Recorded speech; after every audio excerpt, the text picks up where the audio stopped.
Tina. How are you? Very well, Shruti. How are you?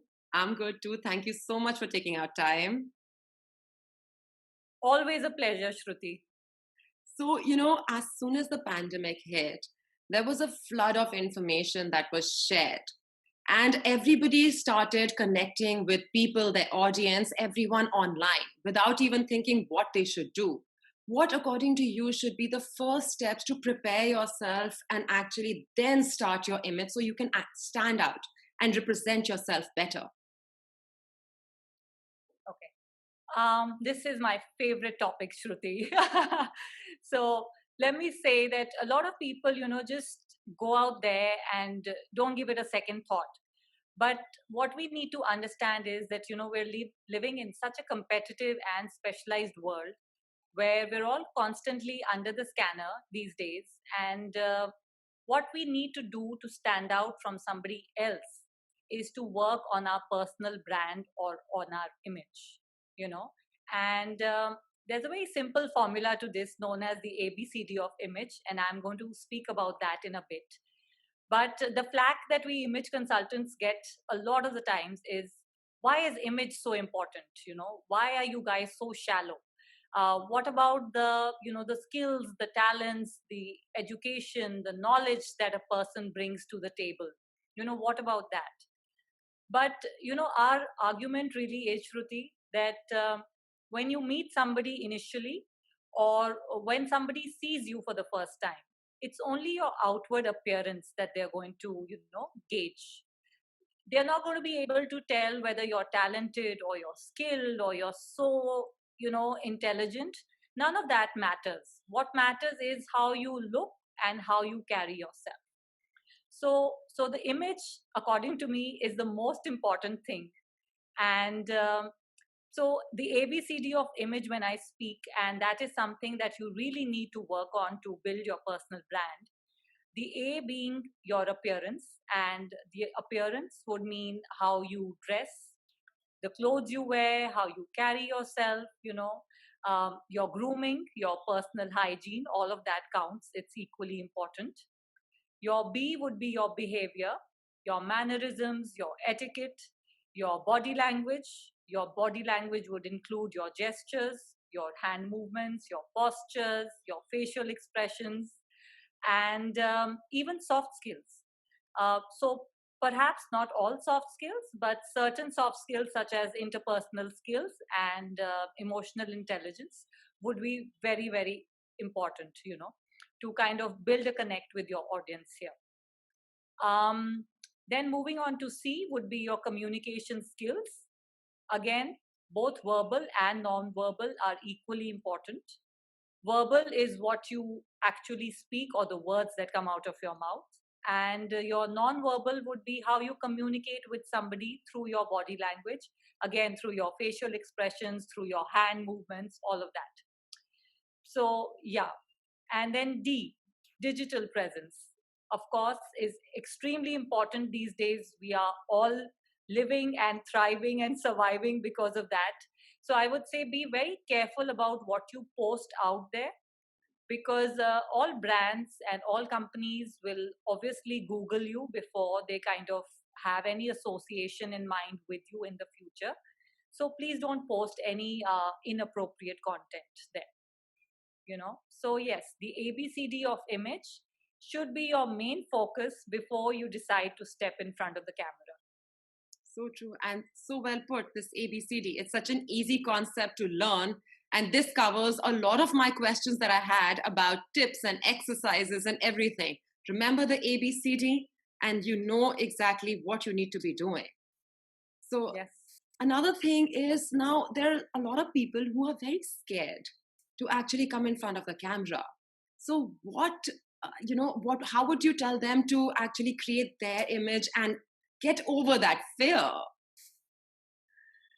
I just want to tell them that it's okay. It's okay to be fearful of facing an audience or facing the camera. It's the most common fear amongst people. It's greater than the fear of death for most people. 74% of the people worldwide have this fear, which means 3 out of 4 people face it, and it's okay. So, there was this particular time when I was shooting a, video, and this was right.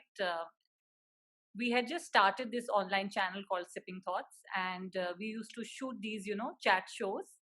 And we thought that this particular episode had gone particularly well.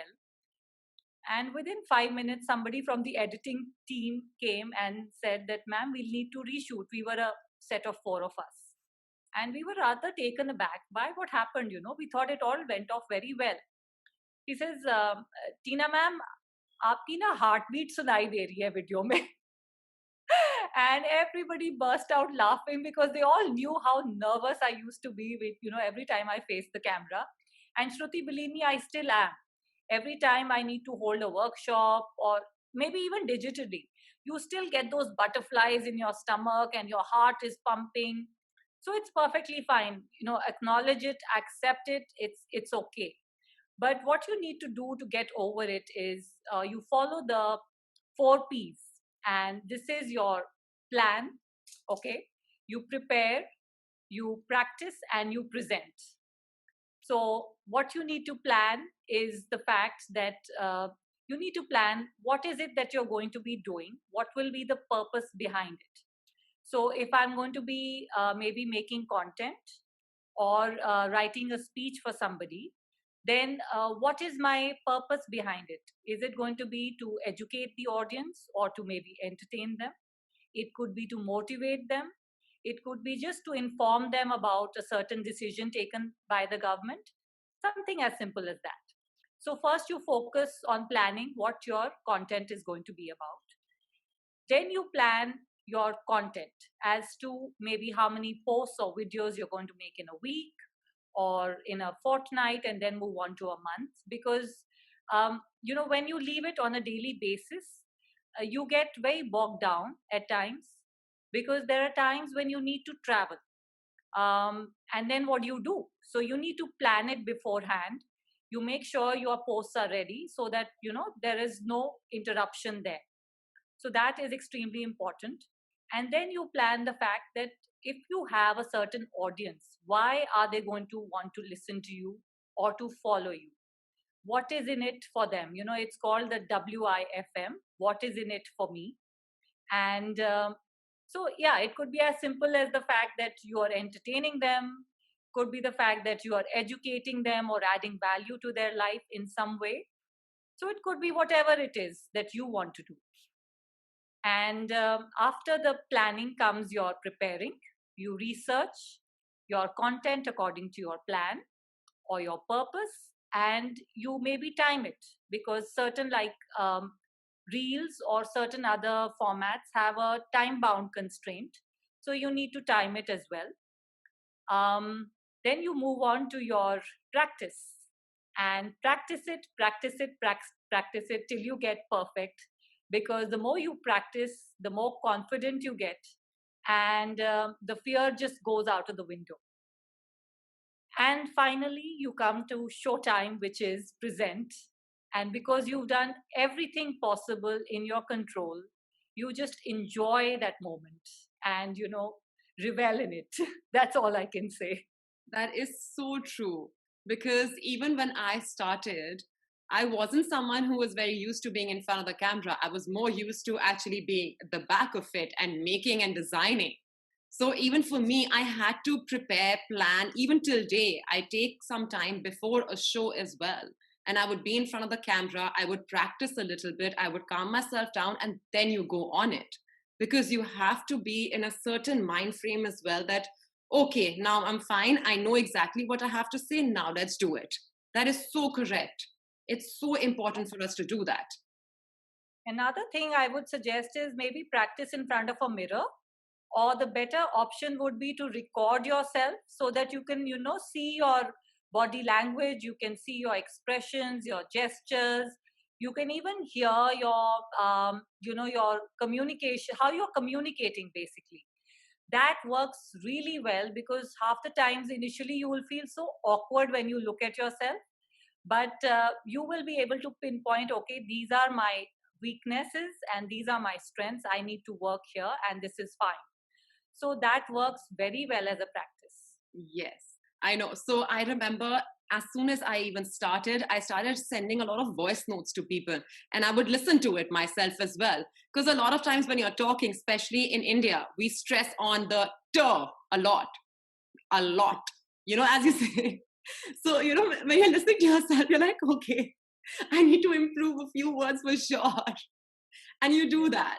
That is yeah, definitely very important.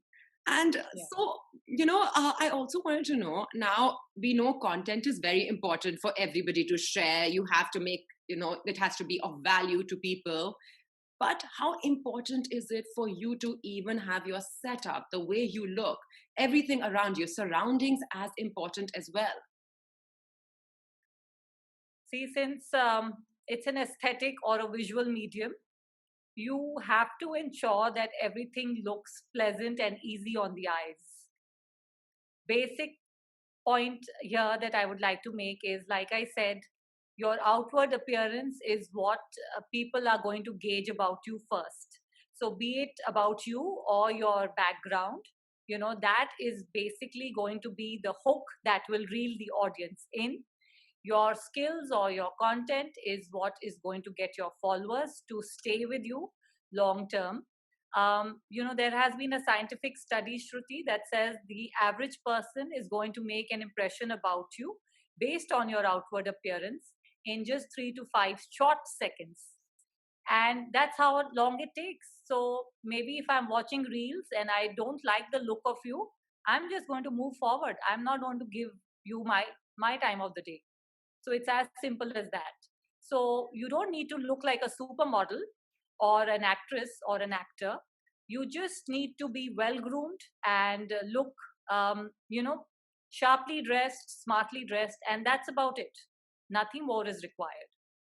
I mean, nobody would want to give me the time of the day if I was sitting here in a crumpled t-shirt with, my hair all messy, looking like I've not even run a comb through it.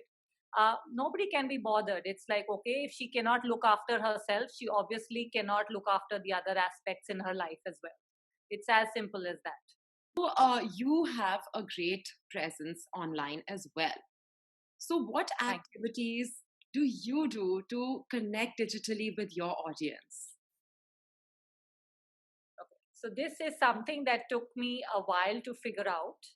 And I'm still trying to figure it out. It's not like I have it down pat. But ideally, I think what I do is I like to keep my posts related to my work. And I like to keep my stories related to my personal life, wherein the audience feels that they can, see what I am as a person in my private space. So, in my stories, I will post my opinions on certain things. I will ask my audience to share their opinions about certain matters that I feel strongly about. So there is an interaction, two-way interaction between me and the audience in my stories as well. I will share pictures of maybe my children, my pets. Maybe if I watch a movie, I could review the movie. I will, if I cooked something, I will put up a picture about that. So it's more about connecting with your audience in your private space on the stories and keeping your posts about your work. So that way you have that ideal, you know, family work life balance happening in the digital space. Or if I will post something about my private life, Shruti, say if I were to post my family get together at Diwali, I will post those pictures, but I will bring it down to the fact as to what I was wearing and why it was important, so that ties it back to my work again. So do that in a way. So everything is possible, just depends on how you go about it. Point. So, this comes to my last question, which is, what is your favorite social media channel? Without a doubt, Instagram, because being a visual person and being somebody who's from the creative field and somebody who's very aesthetic, I like Instagram the best. And nowadays, it's come up with so many different things that you can experiment with. You have the reels, which is the shorter videos. You have the IGTV, which is the longer video format, which is pretty similar to your YouTube. So you have everything pretty much under one platform. So yeah, I don't feel the need for other things as far as I have Instagram on my phone. This has been great. Thank you so much, Tina. Thank you so much for having me, Shruti. It's been a pleasure talking to you. Same here.